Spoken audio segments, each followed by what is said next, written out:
Segundo livro de Reis, capítulo de número 5, nós faremos a leitura de 1 a 16, que diz: Naamã, comandante do exército do rei da Síria, era grande homem diante do seu senhor e de muito conceito, porque por meio dele o Senhor tinha dado a vitória à Síria. Ele era herói de guerra, porém sofria de lepra. Tropas saíram da Síria e da terra de Israel, levaram cativo uma menina, que ficou ao serviço da mulher de Naamã. Um dia, a menina disse à sua senhora: quem dera o meu senhor estivesse na presença do profeta, que está em Samaria, ele o curaria da sua lepra. Então Naamã foi contar isso ao seu senhor, dizendo: assim falou a jovem que é da terra de Israel. O rei da Síria respondeu: vá, eu enviarei uma carta ao rei de Israel. Então Naamã partiu e levou consigo 340 quilos de prata, 72 quilos de ouro e 10 mudas de roupa. Levou também ao rei de Israel a carta, que dizia: tão logo esta carta chegar a você, saiba que eu lhe enviei Naamã, meu servo, para que você o cure da sua lepra. Quando o rei de Israel acabou de ler a carta, rasgou as suas roupas, em sinal de medo, e disse: por acaso sou Deus, com poder de tirar a vida ou dá-la, para que este envie a mim um homem para eu curá-lo de sua lepra? Como vocês podem notar e ver, ele está procurando um pretexto contra mim. Mas quando Eliseu, homem de Deus, ouviu que o rei de Israel havia rasgado as suas roupas, mandou dizer ao rei: por que o Senhor rasgou as suas roupas? Deixe-o vir a mim, e ele saberá que há profeta em Israel. Então Naamã foi com seus cavalos e os seus carros e parou à porta da casa de Eliseu. Eliseu lhe mandou um mensageiro, dizendo: vá e lave-se 7 vezes no Jordão, e a sua carne será restaurada, e você ficará limpo. Mas Naamã ficou indignado e se foi, dizendo: eu pensava que ele certamente sairia para falar comigo. Ficaria em pé, invocaria o nome do Senhor seu Deus, passaria a mão sobre o lugar da lepra e restauraria o leproso. Por acaso não são Abana e Farfar, rios de Damasco, melhores do que todas as águas de Israel? Será que eu não poderia me lavar neles e ficar limpo? Deu meia volta e foi embora muito irritado. Então os seus oficiais se aproximaram e lhe disseram: meu pai, se o profeta tivesse dito alguma coisa difícil, por acaso o Senhor não faria? Muito mais agora que ele apenas disse: lave-se e você ficará limpo.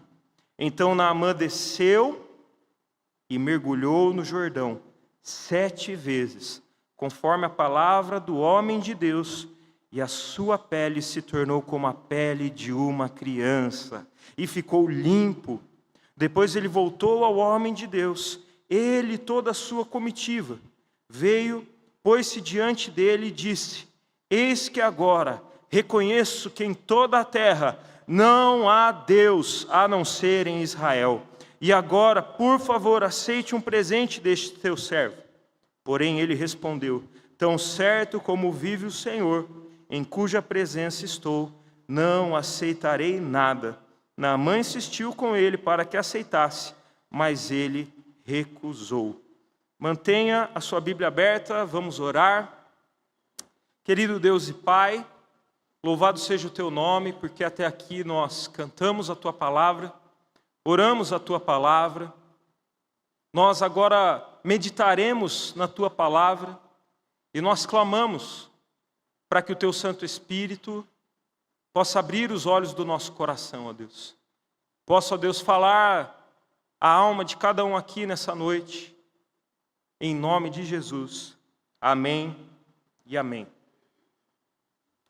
Imagine chegar num momento da sua vida onde você olha para todas as suas conquistas, para tudo aquilo que você venceu na vida, e de repente você vê que tudo aquilo era inútil.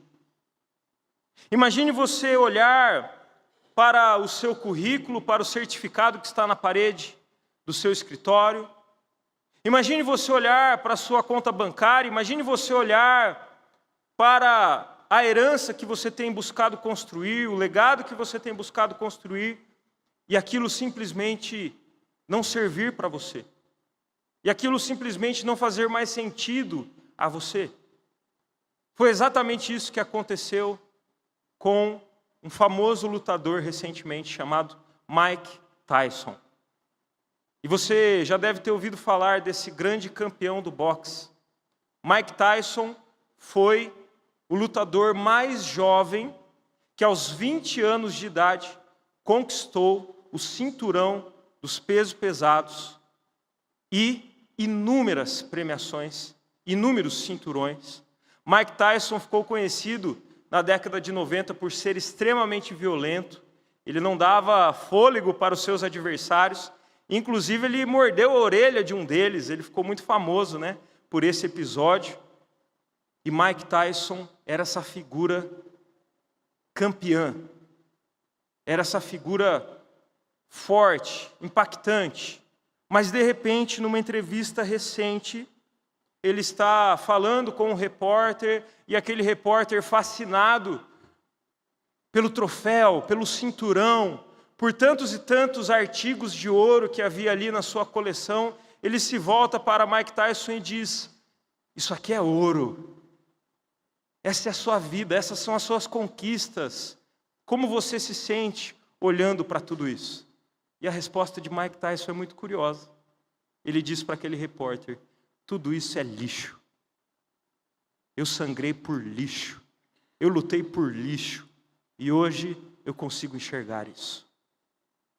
Veja, ao longo da vida daquele homem que levou inúmeras pancadas, que sangrou inúmeras vezes, que arrancou uma orelha aqui e um dente ali, ele chegou numa fase da vida dele, em que ao olhar para a sua história, ao olhar para a sua ausência em casa, ele percebe que todas aquelas conquistas eram lixo. Olha que verdade impactante para nós. Numa breve entrevista, aquele lutador, campeão, ele se depara com algo sem sentido pelo qual ele lutou a sua vida inteira. Nós acabamos de ler uma passagem que nos aponta para um outro campeão, para um outro grande vencedor na história humana, um homem chamado Naamã. E a palavra de Deus nos mostra que esse homem chamado Naamã, que era o comandante do exército do rei da Síria, e isso para aquela época não era qualquer coisa, nós estamos falando aqui de um dos maiores ofícios daquele contexto. Ele era um homem de prestígio militar imenso, porque ele havia conquistado inúmeras batalhas, ele havia lutado inúmeras guerras, e inclusive o que a palavra de Deus vai dizer é que esse homem havia tido uma grande vitória que o Senhor o concedera. Porque, como você deve saber, o nosso Deus é soberano. E ainda que isso seja um mistério para nós, ao longo da Bíblia, nós veremos Deus usando outros povos, inclusive como flagelo para o povo de Israel. E aqui a situação é que Deus possibilitou que o próprio Naamã fosse esse herói de guerra, reconhecido pelo seu povo, enaltecido na carreira militar. Nós veremos também que ele era muito respeitado politicamente, porque o rei não mede esforços para atender o seu pedido. Ele era um homem de confiança do rei. Alguns estudiosos comentaristas vão compará-lo a uma espécie de primeiro-ministro daquela época. E Naamã também tinha muito prestígio social. Os seus soldados, aqueles que estavam submissos às ordens de Naamã, o respeitavam e se importavam com ele. Então nós estamos sim diante de uma figura muito vencedora, de uma figura cheia de glórias, cheia de cinturões de ouro. Mas a palavra de Deus, ela faz questão de nos trazer uma vírgula aqui no verso de número 1, dizendo: porém, Naamã sofria de lepra. Havia, meu querido irmão, minha querida irmã, uma brecha mortal na couraça de glória, de honra e de vitórias de Naamã. Uma doença que o acometeu. Uma notícia inesperada.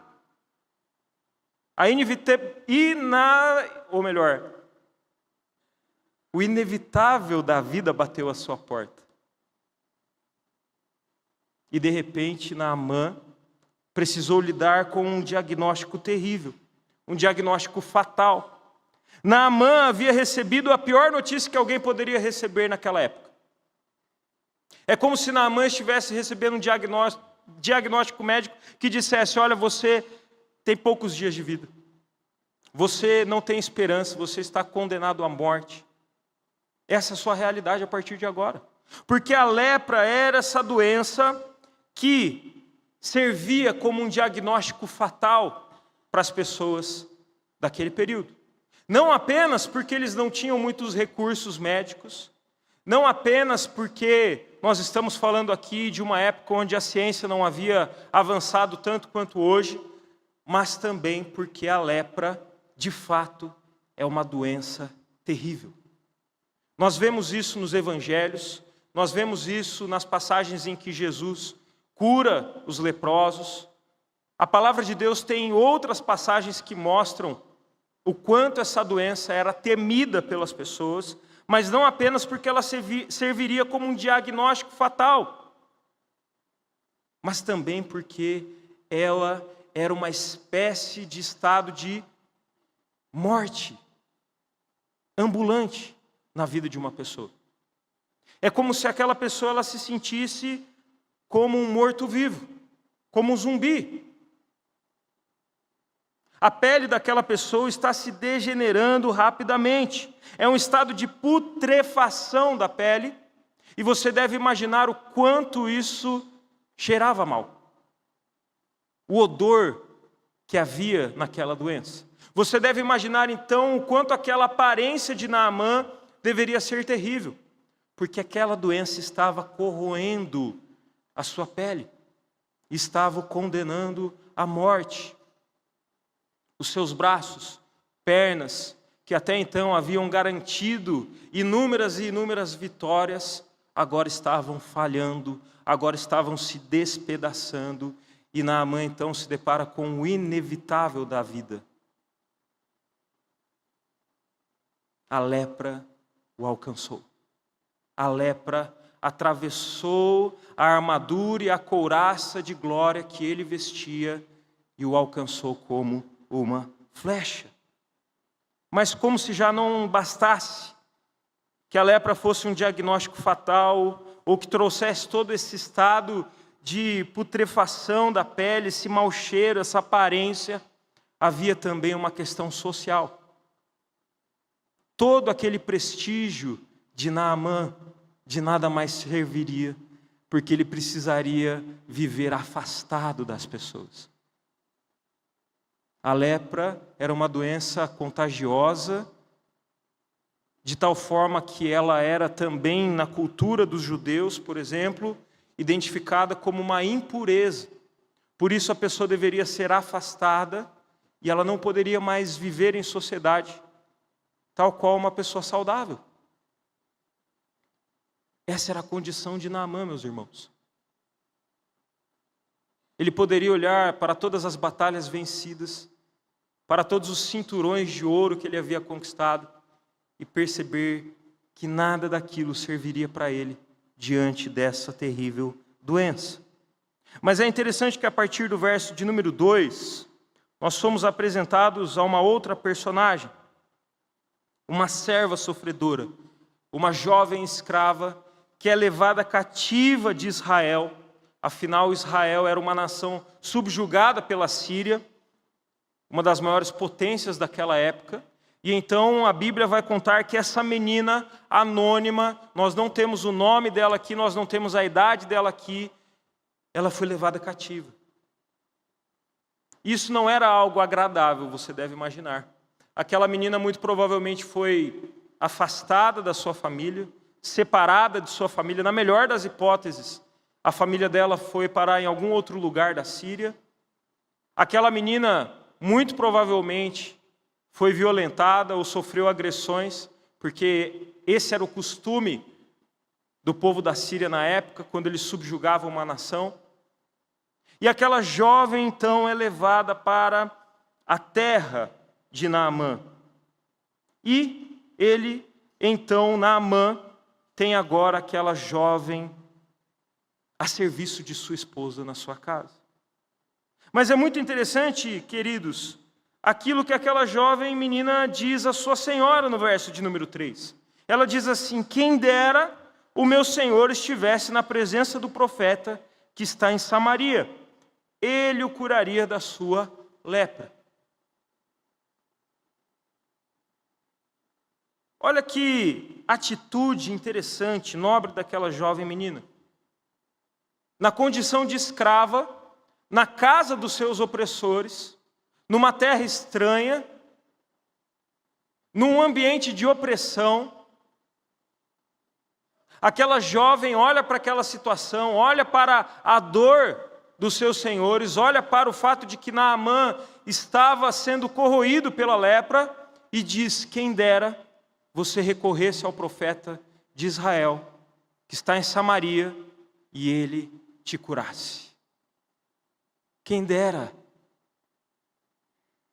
o meu Senhor falasse com o profeta que está em Samaria, e ele o curaria de sua lepra.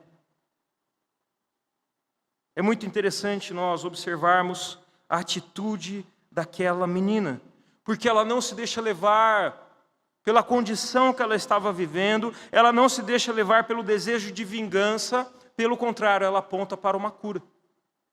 Ela aponta para o Deus que não se impressiona com as nossas conquistas, com as nossas medalhas, com o troféu que a gente exibe, com os nossos cinturões, porque Ele sabe que nada disso pode nos salvar, mas que Ele pode fazer infinitamente mais.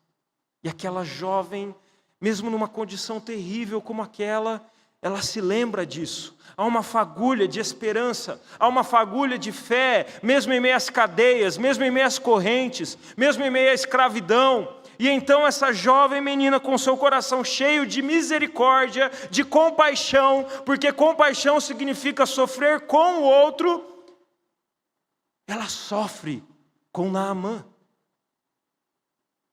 Ela se importa. E você deve entender que aquela menina, ela é uma representação de uma nação extremamente ferida, que já havia ficado cativa no Egito por tanto e tanto tempo, que sempre tinha que lidar com algum inimigo diferente, sejam os filisteus na época de Davi, ou sejam agora os assírios na época dos profetas, sejam os falsos ídolos como Baal na época de Elias, ou seja agora com uma nação injusta e que estava afastada do Senhor por causa do seu rei em Israel. Porque era exatamente essa condição que Israel vivia na época em que essa passagem ela acontece. Nós estamos falando aqui do reino do norte, e havia idolatria e desobediência naquele reino. Havia naquele reino um profeta chamado Eliseu, sucessor de Elias, e ele age como um representante de Deus, ele realiza milagres e ele proclama a verdade, e ele continuamente está proclamando o arrependimento, a mudança de vida. Mas a corte não quer ouvir. Mas a nação não quer ouvir. Os profetas eram aquilo que o craque Neto chama de persona non grata. Pessoas que não eram bem-vindas em Israel. E quando nós olhamos para essa passagem, E nós temos esses contrastes, e nós temos o fato de que a Síria ela era a nação rival de Israel, poderosa militarmente, que tinha um campeão chamado Naamã. Por outro lado, nós temos a fraqueza de Israel, nós temos a fragilidade de Israel. Porque quando o rei de Naamã, quando o senhor de Naamã ouve que ele precisa ser curado e que há uma possibilidade dele ser curado em Samaria, ele escreve uma carta. Naamã é enviado até lá com uma comitiva. Naamã está cheio de tesouros, cheio de ouro, de prata, de vestes muito imponentes. E alguns estudiosos dirão que toda essa quantia de ouro, de prata e de vestes seria o equivalente nos dias de hoje a uma casa de 700 milhões de dólares. Só para a gente ter uma noção. É um número muito absurdo para a gente não consegue nem conceber isso. Imagine só o quanto esse homem estava desesperado e o quanto aquele rei, o rei de Naamã, o rei da Síria, estava interessado na sua cura. Pois então ele vai e uma carta chega ao rei de Israel, mas o rei amarela. O rei é covarde. O rei está afastado do Senhor, o rei não se arrepende dos seus pecados, o rei é idólatra, é desobediente e ele rasga as suas vestes. Ele rasga as suas vestes porque ele teme a Deus? Não. Ele rasga as suas vestes porque ele teme a palavra de juízo do profeta? Não. O rei de Israel rasga as suas vestes porque ele está se tremendo de medo. Porque ele está desesperado. E ele inclusive diz: por acaso sou eu Deus, com poder de tirar a vida ou dá-la, para que este envie a mim um homem para eu curá-lo de sua lepra? E ele diz isso, meu irmão, minha irmã, porque ele não conhecia o verdadeiro Deus, porque ele não temia o Deus de Israel. E então, desesperado, ele rasga suas vestes e ele lamenta. E quando Eliseu vê essa cena vergonhosa, ele diz ao rei: porque o Senhor rasgou as suas roupas. Agora não é o momento de rasgar as roupas. Deixe-o vir a mim, e ele saberá que há profeta em Israel. Enquanto o rei amarela, o profeta se levanta para que o nome de Deus seja conhecido em toda a terra. E é exatamente isso que Naamã faz. Ele vai com seus cavalos, com seus carros, e ele para diante da casa de Eliseu, diante da porta da casa de Eliseu. Mas adivinhe só, ele leva uma portada da cara, porque Eliseu nem vai para fora recebê-lo. Eliseu manda um mensageiro dizer para ele que Naamã deveria lavar-se 7 vezes no Jordão e a sua carne seria restaurada e ele então ficaria limpo. Agora, queridos, é muito importante nós entendermos isso. Até aqui nós entendemos que Naamã sofria de lepra. Até aqui nós entendemos que Naamã recebeu um diagnóstico terrível, fatal. Até aqui nós entendemos que Naamã estava com uma doença que cheirava à morte e que mais cedo ou mais tarde o conduziria não apenas ao isolamento social, mas à sepultura. Mas há algo de muito mais terrível que a palavra de Deus está revelando aqui, o qual Naamã possuía, carregava consigo. E não é a lepra, mas é o orgulho do seu coração. Entenda isso, meu irmão, minha irmã, que um dos ensinamentos que esse texto nos traz é que Naamã não sofria apenas de lepra, mas ele também sofria de um orgulho terrível no seu coração.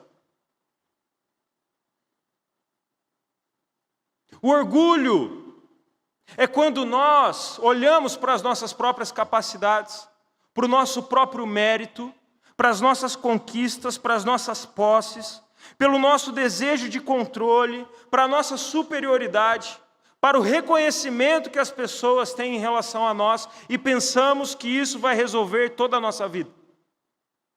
E pensamos que não há problema ou inevitabilidade da vida, agora foi, glória a Deus, aleluia. Estava aqui, estava costurando, agora foi. Que não vai nos alcançar. Porque nós somos bem-sucedidos. Porque nós somos poderosos. Porque nós temos cinturões de ouro. Porque nós conquistamos isso ou aquilo. Porque eu estou levando toda uma comitiva comigo. Porque eu estou levando cavalos comigo. Isso é sinal de força. Isso é sinal de conquista. Porque eu estou levando vestes preciosas comigo. Isso é sinal de luxo. Mas Naamã estava se deparando com uma porta fechada para o seu orgulho. O profeta não sairia recebê-lo.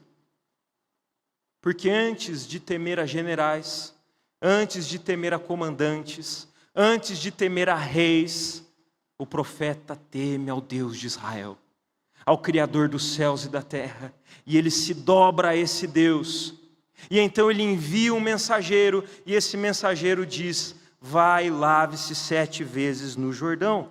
Agora, como Naamã não apenas sofria de lepra, mas sofria de um terrível orgulho, você deve imaginar qual foi a reação daquele homem, vitorioso em inúmeras batalhas. Ele parecia uma criança esperneando, dando meia volta e indo embora de volta para sua terra. Porque até então ele não tinha nenhum acesso negado. O próprio rei da Síria estava preocupado com ele e enviou toda uma comitiva com ele, enviou uma carta para o rei de Israel. Até então ele tinha vencido cada batalha da sua vida. Até então homens se dobraram diante dele em honra àquele comandante. Mas Deus não tem obrigação nenhuma de se dobrar ao orgulho de Naamã ou ao nosso orgulho. Deus não pode ser manipulado com as nossas barganhas e com as nossas conquistas mesquinhas. Deus é Deus. Como a palavra diz, Ele é o dono de todo ouro e de toda prata. Ele não se impressiona com o brilho desse mundo. Ele não se dobra com os títulos. Ele não se dobra com as honrarias. E então Naamã, naquele momento, estava sendo confrontado pelo seu próprio orgulho. A pompa dele não funcionaria. A honra que ele tinha não funcionaria, porque Eliseu nem mesmo iria ao encontro dele. Mas veja, a palavra de Deus nos mostra que depois de Naamã ficar completamente revoltado com aquilo, revoltado com aquela notícia, ele diz algo no verso de número 12. Ele diz: por acaso não são Abana e Farfar, rios de Damasco, melhores do que todas as águas de Israel? Será que eu não poderia me lavar neles e ficar limpo? Sabe por que Naamã faz isso, meus queridos? Porque Naamã não sofre apenas de lepra. Naamã não carrega apenas um orgulho terrível no seu coração, mas Naamã também é preconceituoso. Naamã se coloca num altar de superioridade, por meio do qual ele olha para a sua nação, ele olha para a sua terra, ele olha para a Síria, e ele olha para os rios que haviam na Síria, e nós temos aqui ele falando sobre o rio Abana, sobre o rio Farfar, rios lá de Damasco, e ele então pensa: por que eu tenho que me deslocar da minha terra para ouvir que a cura para a minha lepra é mergulhar 7 vezes num rio vergonhoso como o Rio Jordão? Porque essa era a verdade. Para os sírios, o Rio Jordão não passava de um açude, não passava de um riozinho. não passava de um córrego. O Rio Jordão tinha uma importância fundamental para o povo de Israel, para a nação de Israel. Mas nós estamos falando aqui de Naamã, um comandante que sujou as suas botas de lama quando atravessou inúmeros rios e conquistou uma nação. Nós estamos falando aqui de Naamã, o comandante que amassou a cabeça de seus adversários em inúmeros rios e agora está sendo orientado por um profeta em Israel para mergulhar 7 vezes no Rio Jordão. Quem esse profeta pensa que é? Naamã deve ter pensado. Mas os seus soldados, aqueles que haviam lutado com Naamã, que estavam acompanhando Naamã, eles dizem então: meu pai, se o profeta tivesse dito alguma coisa difícil, por acaso o Senhor não faria? Muito mais agora que ele apenas disse: lave-se e você ficará limpo. E quantas vezes eu e você não rejeitamos caminhos de Deus, soluções de Deus, apontamentos de Deus, porque a gente pensa: isso aqui é simples demais para ser verdade. Isso aqui é fácil demais para ser verdade. Será que Deus sabe com quem Ele está lidando? Quantas vezes nós não olhamos para as pessoas à nossa volta, pessoas que o Senhor coloca nos nossos relacionamentos, na nossa casa, na nossa igreja, no nosso trabalho, e às vezes Deus está querendo usar aquelas pessoas e a gente pensa: essa pessoa não sabe pelo que eu passei, essa pessoa não sabe tudo que eu tive que enfrentar, tantos inimigos que já foram derrotados, porque Deus disse que 1000 cairão ao meu lado, 10.000 à minha direita, mas eu jamais seria atingido. E agora essa pessoa que eu mal conheço quer me ensinar alguma coisa, quer ser bênção na minha vida. Quantas vezes nós não olhamos com preconceito para irmãos e irmãs que estão à nossa volta, os quais Deus quer usar como instrumento dele para tratar o orgulho e o preconceito do nosso coração. Quantas vezes nós não olhamos com preconceito para as experiências da nossa vida, para as situações que nos cercam, para os eventos que estão na nossa história nesse mundo, com orgulho e preconceito, tal qual Naamã fez. Mas a história não para por aí, porque a palavra de Deus diz no verso de número 14, que Naamã então desceu. E aqui eu creio que a palavra de Deus ela está sendo didática. Ela não está sendo apenas literal em dizer que Naamã desceu do lugar onde ele estava, de um monte, de um morro e foi até o Rio Jordão. Não. Eu creio que a palavra de Deus ela está dizendo que aquele homem desceu do seu pedestal, desceu do seu pódio de orgulho e de vaidade e de preconceito até a simplicidade do Rio Jordão, até a simplicidade da obra de Deus, do poder de Deus. E quando ele se deparou com aquele rio, ele então mergulhou no Jordão 7 vezes, conforme a palavra do homem de Deus. E a Bíblia diz, e a palavra diz, que a pele dele se tornou como a pele de uma criança. E ele ficou limpo.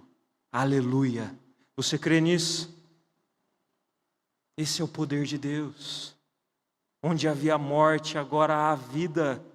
Onde havia um estado de apodrecimento, agora há um estado de vida, de vigor, tal qual de uma criança recém-nascida. É Deus operando a sua obra na simplicidade do Rio Jordão. Eu me faço uma pergunta quando eu leio esse texto. E pode ser que você esteja fazendo essa mesma pergunta. Por que 7 vezes? E ainda que nós saibamos que alguns números na Bíblia, eles apontam para algumas verdades. Por exemplo, 40 dias e 40 noites, 40 anos.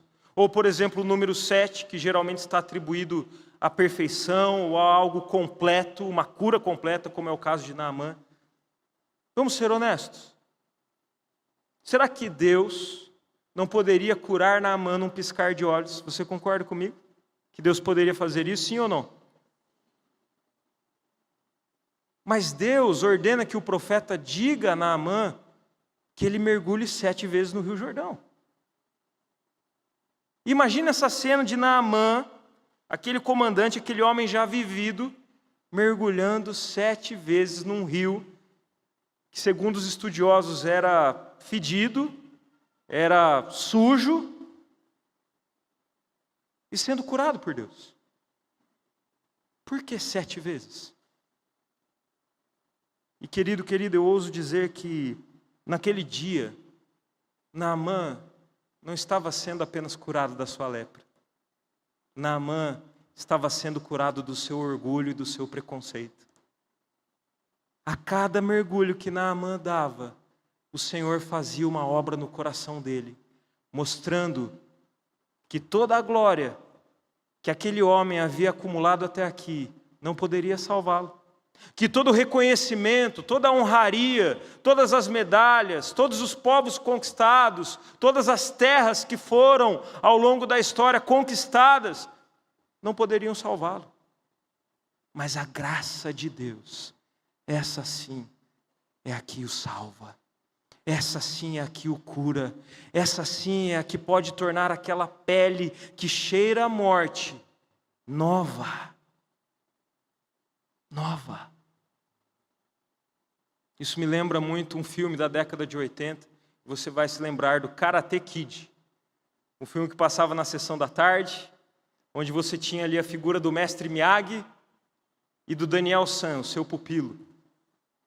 E é muito interessante que ao longo do filme, o mestre Miyagi ele dá algumas tarefas para o Daniel San, porque ele tem um grande campeonato ali da sua cidade, onde ele vai enfrentar os valentões que o agrediam, que faziam bullying com ele, que o envergonhavam, que o humilhavam, e ele precisava se defender. E então o mestre Miyagi passa a ensiná-lo. E algumas das lições do mestre Miyagi é: Daniel-san, hora de polir o carro. E aí o Daniel-san ia lá e polia o carro de um lado, ia lá e polia o carro de outro. Daniel-san, hora de pintar a cerca. E o Daniel-san ia lá e pintava a cerca de um lado, ia lá e pintava a cerca de outro. Até que chega um momento que aquele jovem ele estoura e ele fala: por que eu tenho que fazer tudo isso? Por acaso eu sou escravo seu? Eu pedi para você me treinar, porque eu estou sendo humilhado. Eles estão batendo em mim e você aqui querendo que eu faça o polimento do seu carro, querendo que eu pinte a cerca da sua casa. E naquele momento o mestre Miyagi traz um grande ensinamento. Que cada um daqueles movimentos que ele estava ensinando o Daniel-san era para que ele colocasse em prática na hora da batalha. Olha só como o improvável de Deus envergonha o nosso orgulho e o nosso preconceito. Olha só como o poder de Deus não é poder só para curar uma lepra, não é poder só para curar um diagnóstico terrível, não é poder só para te tirar de um lamaçal de enfermidade e calamidade e morte, e crise financeira e crise no casamento, mas é para curar o seu coração, é para curar o seu caráter, é para curar aquilo que Deus está fazendo na sua vida.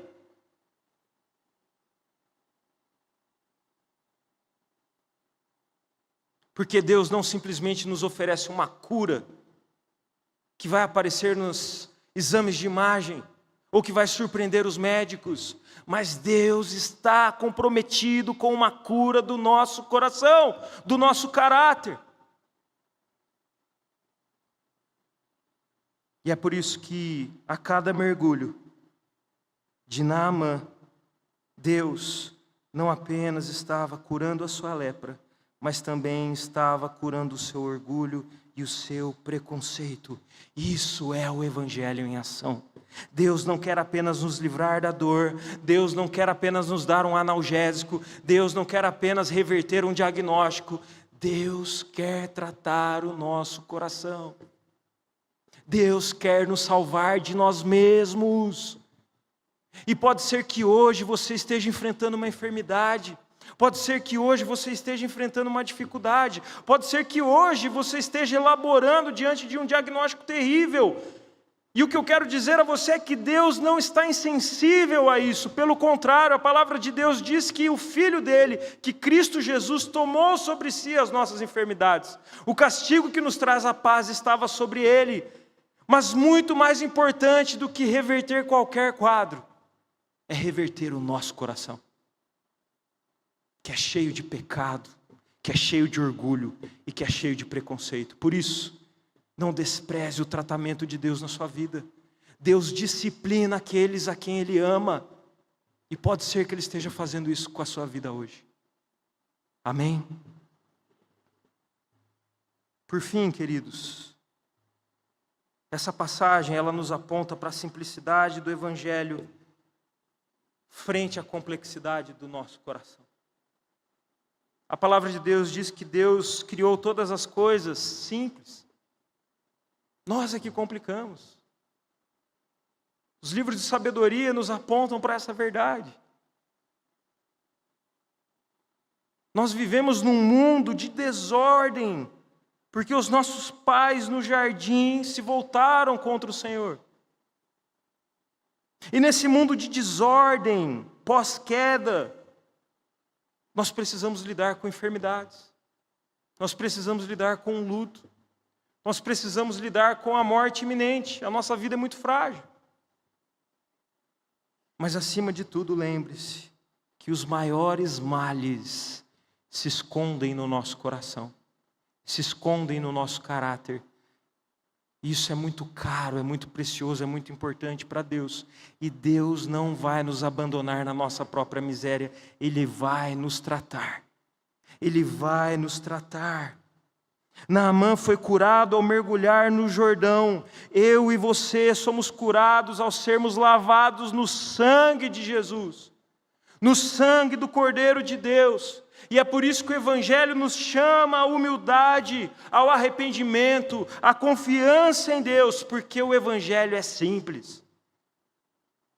Arrependa-se, creia, confesse com a sua boca, mas muitas vezes, como Naamã, resistimos. Olhamos com superioridade, mas eu quero te lembrar aquilo que está escrito em 1 Coríntios 1, 26 a 29. Irmãos, considerem a vocação de vocês. Não foram chamados muitos sábios segundo a carne, nem muitos poderosos, nem muitos de nobre nascimento. Pelo contrário, Deus escolheu as coisas loucas do mundo para envergonhar os sábios, e escolheu as coisas fracas do mundo para envergonhar as fortes. E Deus escolheu as coisas humildes do mundo e as desprezadas e aquelas que não são, para reduzir a nada as que são, a fim de que ninguém se glorie na presença de Deus. Toda a honra e toda a glória ao nosso Deus. Somente a Ele a glória. É por isso que Charles Spurgeon ele faz uma provocação a mim e a você. Ele diz: você espera ser honrado num mundo onde o seu Senhor foi crucificado?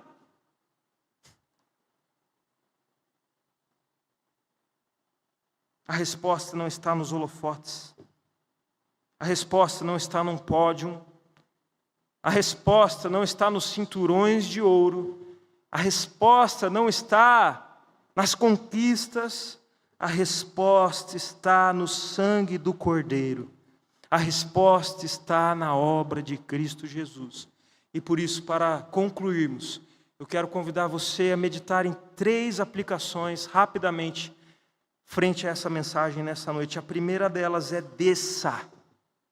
Desça do seu orgulho e seja lavado, lavada no sangue do Cordeiro. Seja lavado no sangue do Cordeiro. Reconheça que os seus méritos nada podem. Reconheça a sua dependência perante Deus. Reconheça em nome de Jesus. A segunda aplicação, meu irmão, minha irmã, é: desça do seu preconceito e seja lavado no sangue do Cordeiro. Seja lavada no sangue do Cordeiro. Porque como aquela jovem escrava, como o próprio Eliseu, o profeta do Senhor, que nem foi lembrado naquela carta ao rei, eu quero dizer a você: não despreze o improvável de Deus, aquilo que Deus tem feito na sua vida, as formas que Deus tem usado para tratar o seu coração e o seu caráter. Desça do seu preconceito e seja lavado, lavada no sangue do Cordeiro. E por fim, meu irmão, minha irmã, enxergue o sofrimento da vida, a inevitabilidade da vida. Mais uma vez eu consegui. Enxergue o drama desse mundo caído pós-queda como uma possibilidade de apontar para aquele que tem a salvação. Porque se essa passagem nos conta a respeito de uma jovem sofredora sem nome, o Evangelho nos conta sobre um servo sofredor que tem o nome sobre todo nome, que é Jesus Cristo. E esse Jesus Cristo morreu por nós naquela cruz, para que em meio às turbulências do nosso coração, as enfermidades que nós precisamos lidar, os diagnósticos terríveis, nós possamos perseverar, sendo lavados dia após dia, mergulho após mergulho, no sangue do Cordeiro.